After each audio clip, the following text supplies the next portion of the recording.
Hi, this is Jen Walker, certified health coach, and I was getting together with you and families from wherever you're at. I just wanted to share with you the healthy habit of this month and maybe chat really quick about what was last month. So last month we spoke about quiet time, and I was really able to focus on that, and I was so glad to have that with my family to remember. And we focused on that on Sundays as well, which was really great. I got some naps in there, and it was peaceful during the Christmas time. So to get back with what we're going to talk about today, I have several people here with us, and Jared Smithson and Julia Olson are also certified health coaches, and I value all of your input if anybody has anything they'd like to share. So I was thinking about January and how a lot of people make goals for 2016 and how that kind of correlates with the end result of support, the habit of support. And so that's what I thought would be great to talk about today. You know, there's different aspects of health and how to keep it successful. And one thing that helps keep it successful are three different areas. There's the support, that is what we were going to talk about today, that is offered. And then there's also education that is really important to understand, you know, how to have confidence in your health goals and your plan and how you're going to achieve your optimal health. And then also in choosing, you know, the plan that fits good for you and working on these healthy habits that we talk about once a month. So let's see, let's go to slide 2. Can you pull that up for us? Jared, can you pull that slide up? Oh, great.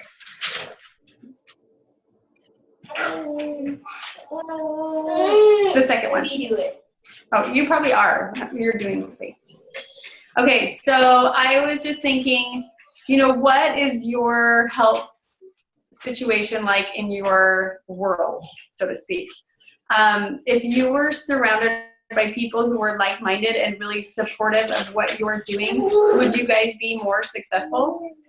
Go ahead. And so I just want you to think about where we're really at in the U.S. as an American society. And most, you know, 68% of adults are overweight and 30% are obese.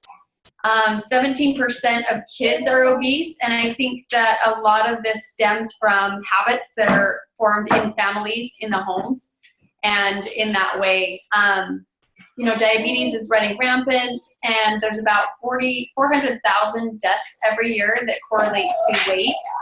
And I did want to, I mean, this is a family class, so I hope you guys don't mind my family in the background. But, you know, think about your family and where your family falls in line. Jared, did you want to share about some prescription stats? Sure, yeah. These stats come from 2011 from the Centers for Disease Control. In 2011, the United States only accounted for 5% of the world's population, yet we consumed 50% of the prescription medications. And in that year, those prescriptions were the 4th leading cause of death. So that's crazy when you think of like cancer and heart disease and accidents, like auto accidents and all kinds of other kinds of accidents together, that it was the 4th leading cause of death. And so that's kind of crazy to me. And a lot of those costs factor into the cost of total weight-related disease and so forth for the whole country, which was $175 billion a year. So people have been all crazy about the Powerball the last couple of days at like 1.5 and stuff. Well, multiply that out by 150 times and stuff, and that's what is causing us just because we're so unhealthy every year. And so that money could be spent on a lot of things for our families and so forth that are coming out of our tax dollars. And then the other statistic was that we had a couple of years where the mortality rate, where people were dying earlier, it's actually gone back up. But what they found is the quality of life is actually lower because people are on more medications, and they're just kind of prolonging the diseases, symptoms, conditions that people have, but medications are making those things manageable. And you were saying prolong, and that makes me think too about the happiness and the healthy mind that goes on as well, with being healthy, and how it brings a happiness that you kind of don't get in another way. And then here's another slide that I love about, you know, obesity story, and recognize, I don't know if you can see some of those, there's, you know, depression and asthma and all different types of, you know, diabetes and migraines and all sorts of different things that can be reduced by getting a healthy BMI. And a lot of people, as they are overweight, aren't able to get to that point. And so, you know, decide where you're at and who you can help. If you can be a support to somebody else, if you're already healthy and you're there. Go ahead to the next one. So we were talking about, you know, if you're on an airplane and you're flying, they always go through the safety features. And one thing that they teach you is if cabin pressure diminishes, that they give you a mask, and you're supposed to do it around you first. And, you know, as I was younger, I remember thinking, well, why don't we save the kids first? But if you can't save yourself, how can you even help put on the mask to the children? So be a support to yourself first, and then you can support others, because you'll be in the position to do so. Does anybody have anything they want to share on maybe applying that to your families or to, you know, to anyone that you know? Sure, I could. So I'll just kind of share a couple of things that come to mind.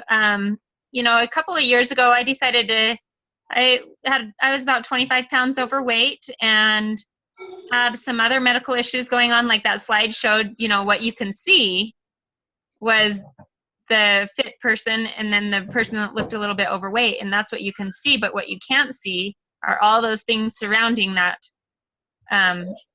that visual of somebody who's overweight. So I was in that category. I had the 25 extra pounds, but I also had some other issues going on that I needed some swelling and different things that were a problem. And I decided to take charge. And my method for doing that was to eat a little healthier. And so I noticed that as you know, the kids are hungry and they're needing some food, and I'd start cooking them dinner. But I was hungry at the time, and once I noticed, it was like there was just this one moment that I recognized, you know what, I'm continually cooking dinner when I'm hungry, and therefore I'm not making good choices because I'm hungry. So I would eat, you know, whatever is quick and easy and not as healthy while I was making dinner. So I changed that around, and I decided to help myself first. And I started to, you know, right before I start making dinner, I fueled my body with something that was healthy. And then I could make dinner for my kids. And I was happier and healthier, and my kids appreciated it more. So that helped me on my journey. But another thing that came to mind was just my 10-year-old daughter has Down syndrome. And she's probably, I don't know, she's definitely overweight. Probably has maybe 10, 15 pounds to lose. And maybe more, I don't know. Anyways, I decided we as a family want to help her because we see that it can bless her life to be a little more active. And so, but, you know, and our approach for doing this is just to say, hey, you know what, as a family, we're going to eat healthier, and we are all going to do this together. And I'm not singling out her, and I'm not singling out anybody, but we're just all having better nutrition in our family. And I think that's helpful to have her, you know, and she doesn't even know the difference other than that, hey, this is a fun party and we're all eating healthier. And I think that's helpful for both of those situations. So I don't know. That's what I thought of. That's great. And I love how Julia was sharing those things with us. And, you know, there's a fun video that really kind of shows the spirit of helping others and being a support to them when they don't have the motivation themselves. A lot of times we find ourselves wanting it, and what do we do about it? So here's a cool video that Jared has for us. I'm going to have to stop share and reshare with the video. So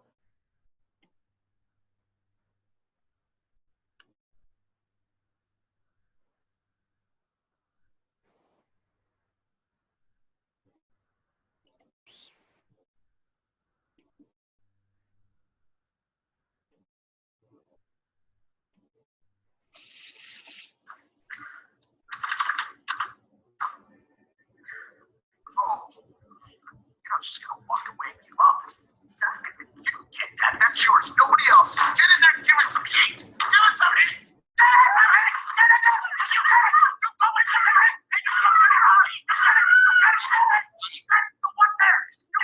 Yes. All right.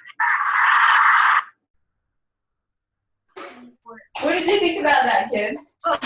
Was that funny? What do you think? So she wanted something, and hopefully it was healthy. But how was she ready to give up? No.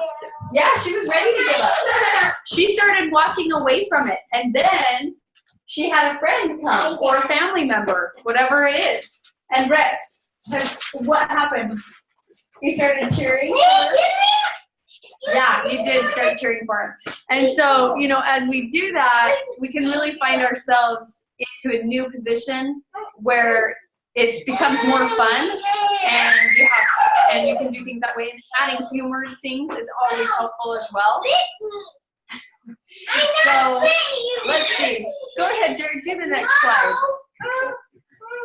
Can you do that? Is that right? Yeah. So research shows that obesity and our weight is really socially contagious. This study was done shared through the New England of Medicine, but it was done at University of California, San Diego. And what they did was they followed people in a heart study for 32 years, actually. And they found that people, their health patterns followed primarily their 5 closest friends. So, and it was actually really, really powerful that people's health patterns, if they start to lose weight or gain weight, either way, that their 5 closest friends, 171% likely to follow the same pattern. So we have the power to either be a great force for good or a great force for evil, so to speak. And also we need to be aware of the people around us and where their health is going. So if we have friends that their health patterns are going downhill, then it's important for us to be aware of that so that we don't follow suit, but also be a leader amongst your peers and get that health pattern going back in the right direction.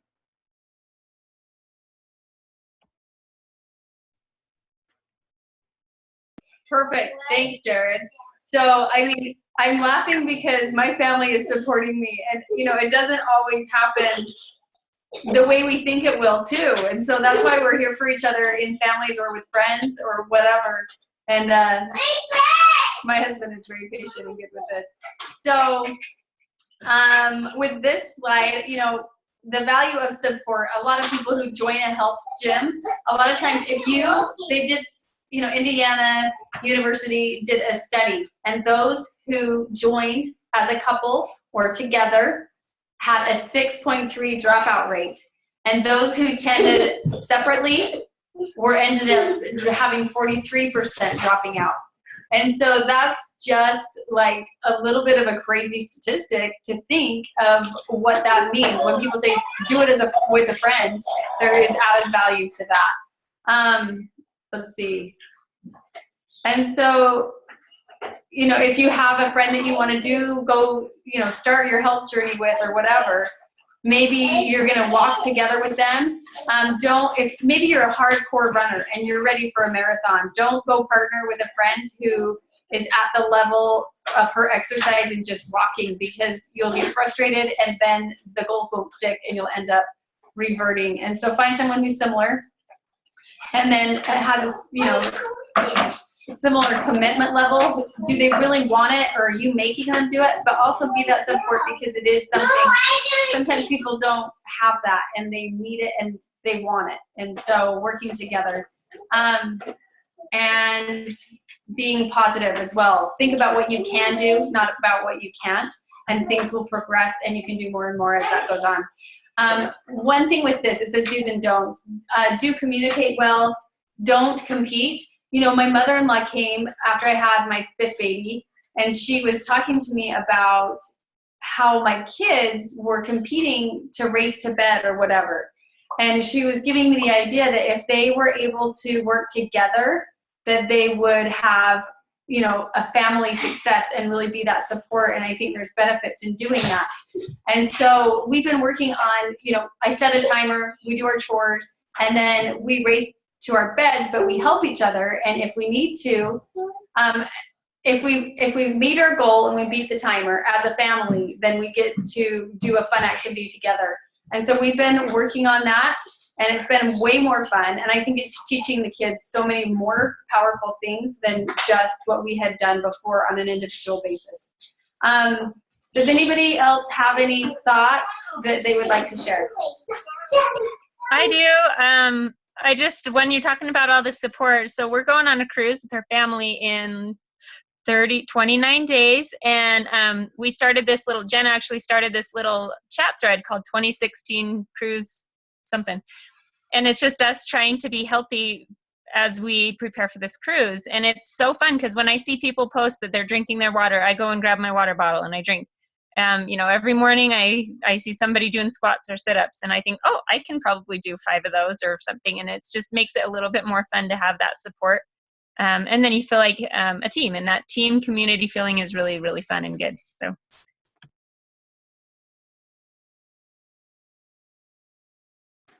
Did you want to say anything else, Jared? I was just going to say I'm grateful for everybody who was able to listen to this and encourage you to be that support. And Jared, did you want to add anything else? Not much. Support is incredible.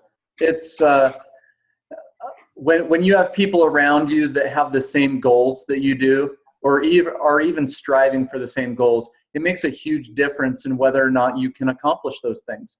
And it really helps. The thing that I would say is most powerful about it is it helps you to be determined.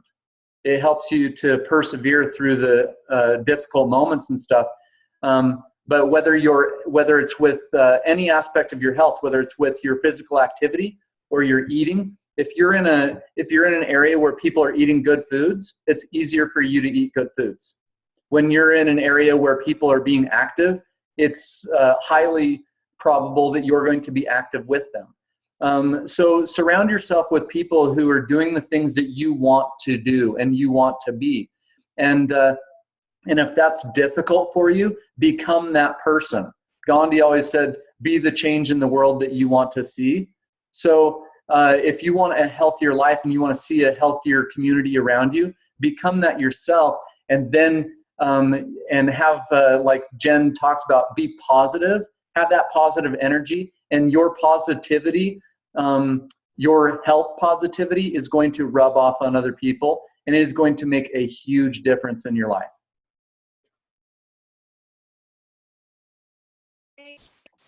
Bye. Goodbye. Thanks, Jared. Bye.